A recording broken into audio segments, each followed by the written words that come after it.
আচ্ছা, আজকে আমরা দেখব যে কি কি অ্যালকিল গ্রুপগুলো কেমন কেমন আছে। অ্যালকিল গ্রুপগুলোকে আমরা বিভিন্ন রকম ডাক নামে আমরা ডেকে থাকি, ঠিক আছে?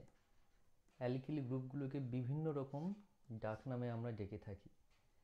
আচ্ছা, প্রথম কথা, যেমন এটা হচ্ছে মিথাইল গ্রুপ। মিথাইল গ্রুপের যদি একটা হাইড্রোজেন বের করে দিয়ে এই গ্রুপ বানায় তাহলে এটা কি হবে? এটার নাম মিথেন। এটা একটা যৌগ, ঠিক আছে? আর এটা কি হবে? ফ্রি হ্যান্ড আছে, তার মানে এটা কি হবে? গ্রুপ। মানে এটা কে কারোর সঙ্গে যুক্ত থাকবে, এটা কখনো একা একা থাকতে পারে না, এটা কারোর সঙ্গে যুক্ত থাকবে। তো এই গ্রুপটার নাম কি বলবো আমরা? মিথাইল। তো এইভাবে অ্যালকিল গ্রুপগুলো এসছে। অ্যালকেন গ্রুপগুলো থেকে একটা হাইড্রোজেন মাইনাস হাইড্রোজেন করলে আমরা কি পাবো? আমরা অ্যালকিল গ্রুপ পাবো, ঠিক আছে? অ্যালকেনটা হচ্ছে কি একটা কমপ্লেক্স যৌগ। একটা হাইড্রোজেন বের করার পরে অ্যালকিল যেটা পাচ্ছি সেটা একটা গ্রুপ, ঠিক আছে? তো groups can never groups can never exist independently independently মানে গ্রুপ স্বাধীনভাবে থাকতে পারে না, মানে হচ্ছে কি শুধুমাত্র CH3 গ্রুপ বলে কিছু হয় না, ঠিক আছে? মানে এটা গ্রুপ, এইটা কারোর সঙ্গে যুক্ত থাকতে হবে। এই যেমন দেখো, CH3 CH এখানে একটা রয়েছে, এটা গ্রুপ। এটা 1 2 3 নাম্বারিং করলাম, 1 2 3 নাম্বারিং করলাম, দুইয়ের সঙ্গে এই গ্রুপটা আছে। তো এর নাম কি বলবো? Two methyl two methyl propane, ঠিক আছে? তো এই রকমভাবে হচ্ছে কি করতে হয়, আমাদের নাম্বারিংগুলো নামগুলো এইভাবে করতে হয়, ঠিক আছে? আচ্ছা, এবার কতকগুলো ডাক নাম দেখব, ঠিক আছে? যেমন আইসো গ্রুপ, এটা একটা খুব ইন্টারেস্টিং গ্রুপ, ঠিক আছে? সব থেকে ছোট আইসো গ্রুপ হলো এটা,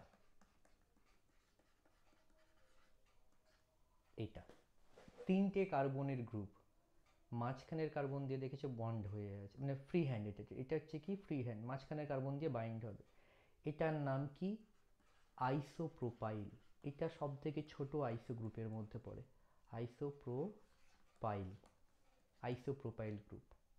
তোমাকে যদি বলে এখন আইসোপ্রোপাইল অ্যালকোহল, তোমাকে যদি নাম লিখতে বলে এখন আইসোপ্রোপাইল অ্যালকোহল, অ্যালকোহল, এটা কেমন দেখতে হবে? তো কি হবে? আইসোপ্রোপাইল গ্রুপ কোনটা?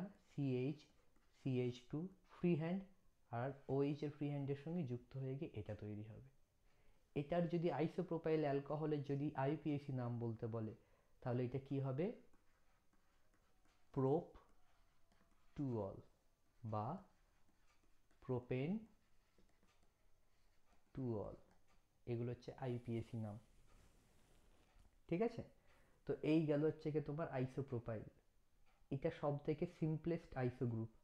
আইসোবিউটাইল কোনটা? এটা হচ্ছে আইসোবিউটাইল। ভালো করে দেখো, এই জিনিসটা কমন থাকবে, ঠিক আছে? আইসোপ্রোপাইল এটা, এটা কমন থাকবে। এবার এখান থেকে একটা করে CH2 বাড়াবো, এটার নাম কি? আইসোবিউটাইল। তাহলে আইসোপেন্টাইল মানে কোনটা হবে? ভালো করে দেখো, আবার একটা পাশে একটা কি হবে? CH2 দিয়ে আর একটা বানিয়ে দেবো। দেখো মোট কার্বন এখানে কতগুলো আছে? একটা, দুটো, তিনটে, চারটে কার্বন, তাই জন্য আইসোবিউটাইল। এখানে মোট কার্বন একটা, দুটো, তিনটে, চারটে, পাঁচটা পরপর আছে বা পরপর আছে, এই জন্য এগুলোকে কি বলছে? কমন নেম বা ডাক নাম বলা হচ্ছে এগুলো, ঠিক আছে? এর সঙ্গে কিন্তু IUPAC নেমের কোনো সম্পর্ক নেই, এইগুলোকে আমরা কমন নাম এই সমস্ত দিয়ে থাকি, ঠিক আছে? আইসোপ্রোপাইল, আইসোবিউটাইল, আইসোপেন্টাইল, এরকমভাবে হচ্ছে কি এগুলো আসে, ঠিক আছে? আচ্ছা, মজার জিনিস হলো, তো এখন CH3 CH2 CH3, এটার নাম হলো প্রোপেন, এটার নাম হলো প্রোপেন। প্রোপেনে এখন দুই রকমের কার্বন আছে, এই দুটো কার্বন একই রকমের কার্বন বা ইকুইভ্যালেন্ট কার্বন, আর এই কার্বনটা আলাদা রকমের কার্বন। তো ভালো করে দেখো, যদি এখানে যদি প্রোপাইল গ্রুপ বানাতে যাই তাহলে একটু ঝামেলার মধ্যে পড়তে হয়। এই গ্রুপটাকে বলা হয় প্রোপাইল, এটাকে নাম এন প্রোপাইল, মানে নর্মাল প্রোপাইল গ্রুপ। এন এর, এন প্রোপাইলের N stands for normal propyl group, normal সাধারণ প্রোপাইল গ্রুপ। ঠিক আছে, এবার যদি এখানে আমাদের যদি 2 নম্বর কার্বন দিয়ে যদি থাকে তাহলে এটার নাম কি হবে? Isopropyl, isopropyl. ঠিক আছে, আচ্ছা। তো ঠিক বিউটাইলের ক্ষেত্রেও ভালো করে দেখো, এটা কি হবে? দেখো নর্মাল বিউটাইল, নর্মাল মানে কি একদম সিম্পল চেন ফর্মে আছে। এটা কি এন বিউটাইল, মানে নর্মাল বিউটাইল। ঠিক আছে, এটা কি হলো?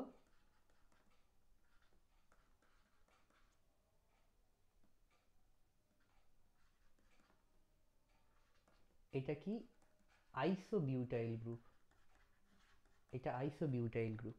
ঠিক আছে, এটা টারসিয়ারি বিউটাইল গ্রুপ। ভালো করে দেখো এই গ্রুপটা, এটার নাম কি? 3 degree butyl or tertiary butyl group or tart butyl. এই এতগুলো নামে ডাকা হতে পারে। 3 ডিগ্রি বিউটাইল গ্রুপ বলতে পারো, টারসিয়ারি বিউটাইল বলতে পারো, বা টার্ট বিউটাইলও বলতে পারো। তো এটা টারসিয়ারি বিউটাইল বলার কারণ কি? যেই গ্রুপটা এখানে অ্যালকিল ফর্মে আছে, এই যে কার্বনটা অ্যালকিল আছে, যেই কার্বনের সঙ্গে ফ্রি হ্যান্ড আছে, সেই কার্বনটা কত ডিগ্রি? 3 ডিগ্রি। এই ডিগ্রি কোত্থেকে পাচ্ছি? ডিগ্রিটা পাচ্ছি একটা কার্বন কতগুলো কার্বনের সঙ্গে যুক্ত আছে।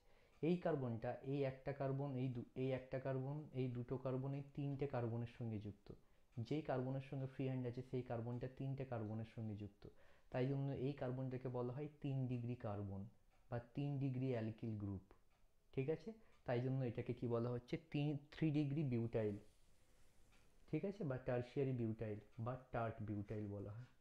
ঠিক আছে, তো এখন যদি বলা হয়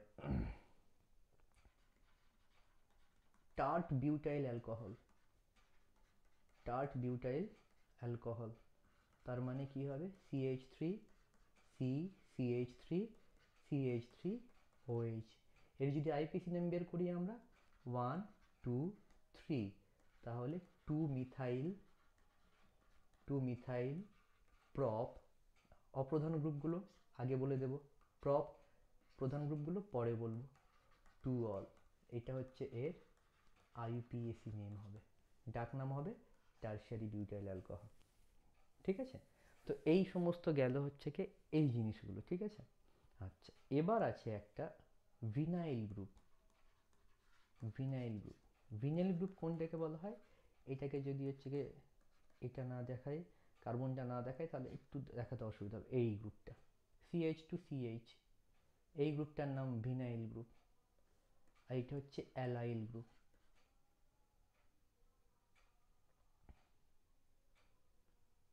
ভিনাইল গ্রুপের পাশে যদি, ভিনাইল গ্রুপের পাশে যদি হচ্ছে একটা কার্বন যদি এক্সট্রা থাকে তখন তাকে বলা হবে অ্যালাইল গ্রুপ। এটা হচ্ছে অ্যালাইল গ্রুপ, এটা হচ্ছে ভিনাইল গ্রুপ। ঠিক আছে, এটা ভিনাইল গ্রুপ, এটা অ্যালাইল গ্রুপ। আচ্ছা, এবার আরেকটা আছে নিওপেন্টাইল গ্রুপ। নিওপেন্টাইল, এত বড় বড় গ্রুপগুলোকে হচ্ছে কি আমাদের ছোট্ট নামে ডাকা হয়। এটার নাম নিওপেন্টাইল গ্রুপ। ঠিক আছে, তো এই এত রকমের অ্যালকাইল গ্রুপগুলো হচ্ছে কি আমাদের আছে। আইসো আইসো গ্রুপ রয়েছে। ঠিক আছে, এই সমস্ত গ্রুপ রয়েছে। আচ্ছা, এই গ্রুপগুলোর কাজ কি বা কিভাবে হচ্ছে কি আমরা যদি হচ্ছে কি কাজে লাগাতে পারি সেটা যদি দেখি, সেটা হচ্ছে কি একটা দেখলাম যেমন আইসোপ্রোপাইল অ্যালকোহল বললে। ঠিক আছে, তো যদি হচ্ছে কি ধরো বললো আইসোপ্রোপক্সি, আইসোপ্রোপক্সি প্রোপেন। আইসোপ্রোপক্সি মানে আইসোপ্রোপাইল গ্রুপের সঙ্গে অক্সিজেন গ্রুপ আছে, তাহলে আইসোপ্রোপাইল অক্সি, আইসোপ্রোপক্সি। কার সঙ্গে আছে? প্রোপেন, CH2 CH2 CH2, দেখো একটা কার্বন, দুটো কার্বন, 3টে কার্বন, আইসোপ্রোপক্সি। ঠিক আছে, আইসোপ্রোপক্সির কোনো পজিশন উল্লেখ নেই মানে কোথায় আছে? একই আইসোপ্রোপক্সি আছে। ঠিক আছে, আইসোপ্রোপক্সি প্রোপেন এরকম দেখতে হবে। ঠিক আছে? আচ্ছা, তো এই সমস্তগুলো হচ্ছে কি এইরকমভাবে কাজে লাগানো যেতে পারে। তো এইগুলো জানার জন্য হচ্ছে কি এইগুলো করতে পারার জন্য তাহলে হচ্ছে কি আমাদেরকে আগে থেকে এই অ্যালকিল গ্রুপগুলোর নাম জানতে হবে। যে সমস্ত অ্যালকিল গ্রুপগুলোকে আমরা কমন নাম দিয়ে হচ্ছে কি ডাকি, সেগুলোর হচ্ছে কি কমন নামগুলো কাকে কাকে রেফার করছে সেগুলো আমাদের জানা দরকার। ঠিক আছে? আচ্ছা, তো এই গেল অ্যালকিল গ্রুপগুলো। আজকে এতটুকুই।